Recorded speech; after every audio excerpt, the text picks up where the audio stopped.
Well, you want to know the story in Batavia, Illinois? We got it all here on a map. Batavia, if we're looking at identities, it is really known for its history. And that's why this project is really important. Well, when I first looked at them, immediately I looked for where I grew up.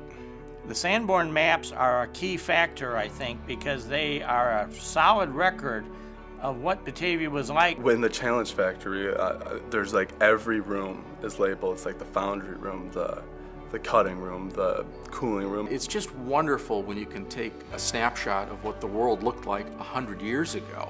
A much different place than what it is today. Today's architecture and city and surroundings and community. There are certain things that do identify us, right? The symbol of the windmill, the Newton Wagon Company, the making of the molds for the first Oscars right downtown, the Shumway Works. And I think the maps really are a great acquisition to add to our history.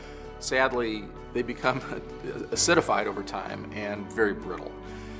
What will happen if nothing is done is that they will continue to deteriorate, albeit slowly, from here on out. So it's important that we have some of these documents around. It's hard to do history if you can't put yourself into the history.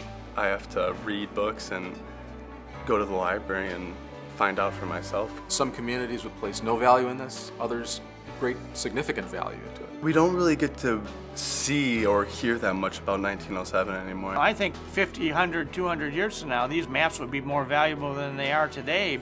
When I was first introduced to this project, it was obvious to me that the people here in Batavia were very, very interested in doing something with this. That's what is special about Batavia. It just adds more depth to a community. That brings history alive for them. So I think that's the true treasure of the Sanborn maps in Batavia. And I hope that people recognize what a great project this is.